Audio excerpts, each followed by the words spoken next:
Selamat malam Pak, perkenalkan nama saya Rizal Nathan Nenenggolan, kami dari PER 16.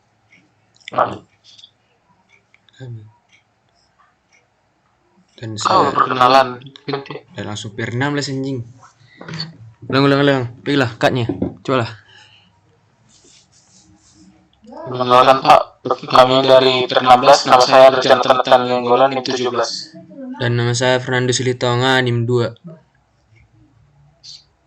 Di sini kami ingin menjelaskan tentang NO7 Underreaction.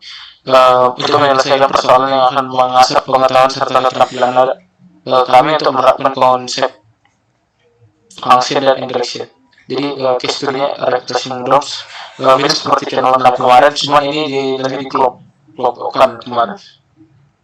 Jadi tidak mahasiswa hidup berasrama dalam lingkungan asrama, setiap mahasiswa tetap dalam fasilitas yang sama, yaitu asrama. Jadi pada sisi ini mempresentasikan studi kasus di atas, bagian dari kondisi sudah disajikan dan menjadi bagian Anda untuk melengkapi. Lanjut kalau cuma saya. Jadi inilah kode base-nya. Saat ini telah disediakan beberapa berkas pada subdirectory. Itu nanti ada di kasihlah folder libs-nya. Ya, diantaranya itu ada nanti gender. Ini gender header-nya berisi definisi dasar terkait jenis kelamin. Terdapat dua jenis kelamin yaitu pria, male dan wanita, female. Jadi di gender header ini itu mendeklar tentang male dan female-nya lah. Lalu ada dorm header-nya berisi definisi dasar terkait asrama. Terdapat beberapa atribut untuk mendeskripsikan sebuah asrama, yaitu nama asrama, kapasitas asrama, jenis kelamin dari mahasiswa yang diperbolehkan menghuni asrama, serta keterisian asramanya. Lalu ada student header-nya berisi definisi dasar terkait mahasiswa, beberapa atribut yang telah didefinisikan, yaitu ID-nya, lalu nama mahasiswa, angkatan atau tahun masuknya, jenis kelamin, dan asrama di mana mahasiswa itu tinggal. Tugas satu itu create and display. Jadi pada tugas ini diminta untuk definisikan 4 buah fungsi, diantaranya sebuah factory function untuk membantu objek asrama, kemudian fungsinya menginter semua atribut yang relevan untuk mendefinisikan dorm dalam bentuk formal parameter dan mengembalikan sebuah objek dorm.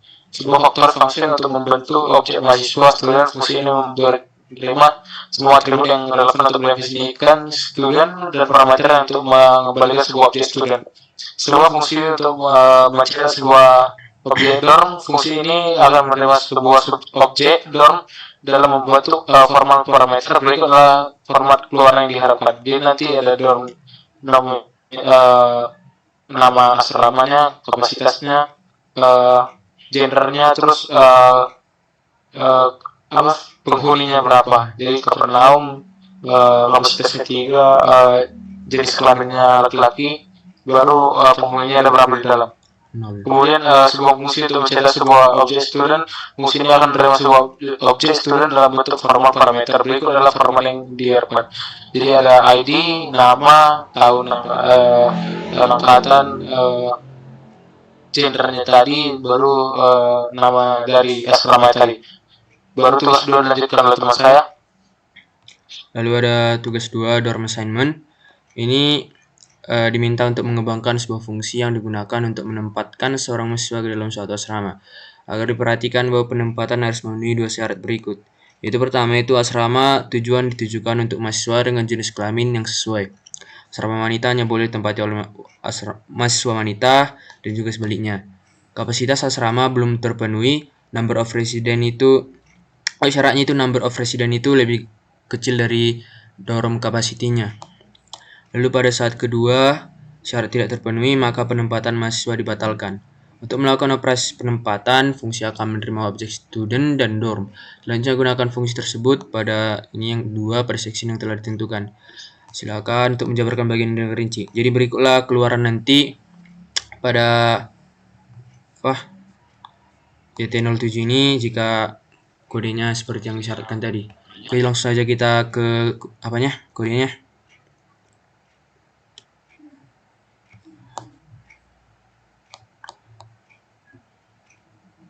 Oke. Ini dorm.c jelaskan oleh teman saya. Jadi dorm sini di sini kita bikin dulu library-nya seperti biasa. Habis itu kayak dorm.h itu untuk tempat untuk pendeklarasian, kemudian gendernya tadi, karena tadi ada gender, terus kemudian ada student yaitu mahasiswanya. Terus di sini kita buat library-nya itu gender.c karena ada prosesnya di file gender.c. Kemudian kita bikin type definition enumeration itu available dan not available. Ini ada status, terus kemudian strukturnya itu ada nama dormitory, kapasitas, statusnya, terus gendernya. Kemudian adalah create dorm ini untuk membuat pendefinisian dari si asrama ini. Jadi dormitory, kemudian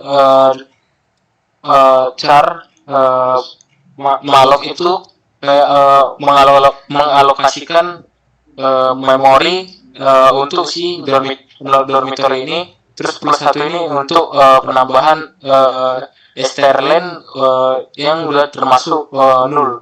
Kemudian string copy ini untuk mengcopy string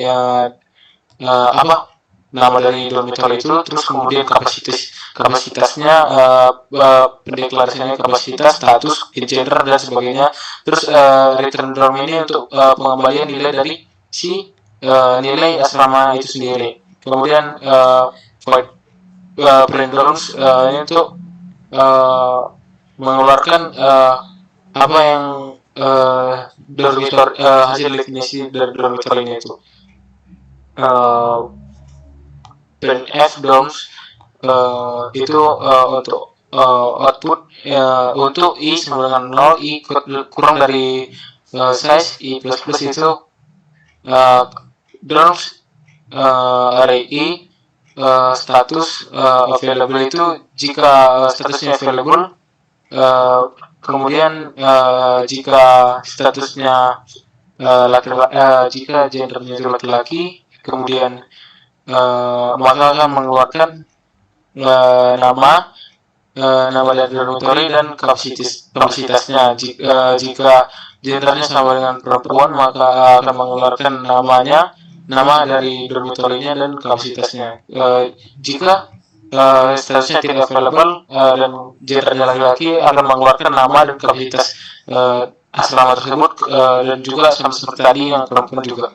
Kemudian bawahnya lagi teman, baru print dorm itu jika statusnya available, maka atau dan gendernya laki-laki, maka akan mengeluarkan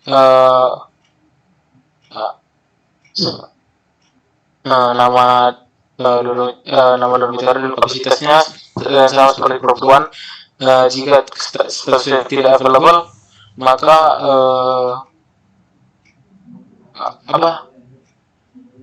sama seperti tadi, yaitu mengeluarkan dormitory, nama dormitorynya dan kapasitasnya. Boleh teman. Baru di sini akan kita cek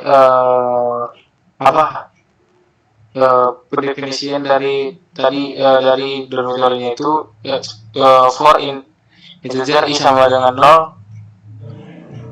0, kemudian i kurang dari size i plus plus itu jika dorm statusnya itu available dan dorm gendernya itu gender yang diberikan itu yang sudah dipindahkan dialokasikan itu sesuai dengan apa yang diminta, maka akan mengembalikan nilai dorm itu tersebut. Jadi kayak misalnya dimasukkan laki-laki terus kapasitasnya segini, maka akan mengembalikan apa yang diminta tadi dan akan di-outputkan.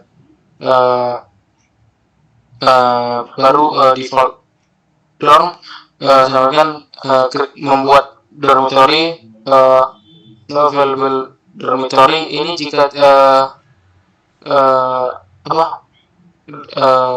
statusnya itu tidak dapat ditemukan, maka akan mengeluarkan output itu no available dormitory, dan student.c akan dijelaskan oleh teman saya.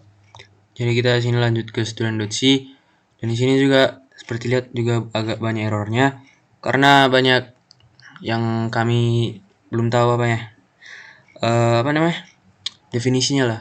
Di sini kami banyak salah lah buat sini, kayak mungkin kurang menuliskan struknya juga, entah apa. Jadi pertama kami buat sini library-nya itu include student.h, karena semua ini menurut kami itu yang sudah di-declare di student.h. Mungkin juga ada yang kurang kami include juga di sini. Dan di sini kami buat ini struct student. Bukan kami buat. Di sini ada struct student. Di sini apanya nah? Variable-variabelnya ada ID, name, year, study program, lalu ada juga gender di sini. Lalu sini ada struct student std. Isinya itu mengcopy value-value-nya si ID lah nanti. Yang pertama, lalu ada juga untuk si name, si year, dan juga study program. Lalu sini juga dibuat std. Gender itu sama dengan gender yang lain lagi. Ini variabel yang beda juga. Nah, lalu siap itu nanti di return lah nilai si std ini. Lalu sini ada print students. Nanti sini dibuat print student ini /n. Lalu ada for, i-nya itu dari 0 sampai lebih kecil dari nilai si size nanti. Lalu di sini bikin if student yang ke i itu si gendernya itu laki-laki, maka akan di print lah yang laki-lakinya itu ID, name, year, sama study programnya. Lalu jika tidak berarti female, maka di print lah siapanya, si female-nya itu si ID-nya, name, year, sama study programnya. Lalu sini ada assign student. Ini berisi student apa namanya, yang terkait ke dormitory lah, ada dormitorynya. Lalu sini ada akan buat looping for, ini itu 0 sampai lebih kecil dari size students. Nah, di sini student dorms, dormnya sama dengan dorms yang ke i. Ini dorm yang ini sama dorms yang ini beda. Jadi definisikan lah nilainya student dorms ini, si struct ini nilainya si dorms yang ke i. Lalu ada lagi loopingan 0, i sama dengan 0, dimana 0 sampai lebih kurang dari size students. Ini tadi kan dorm, sekarang studentnya, jadi nilainya si students yang ke i. Lalu ini perurutannya, ini mengurutkannya. Di sini j sama dengan 0, lalu j lebih kecil dari size dorms.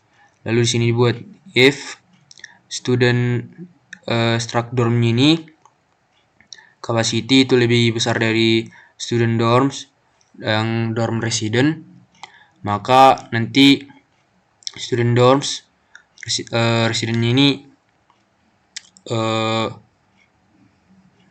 bertambah lah gitu, sama kapasitinya berkurang. Lalu bakalan berhenti setelah itu, ada makanya buat sini break. Lalu jika tidak, berarti statusnya itu not available. Jadi nanti kalau tidak ini else if, maka teruslah berlanjut lagi nanti. Jadi sampai disinilah presentasi kami mengenai indirection. Dan karena banyak error, maka tidak bisa lah ini dijalankan programnya, belum bisa lah. Nanti bakalan kami perbaiki juga. Jadi sekianlah dari kami, terima kasih. Terima kasih, Pak.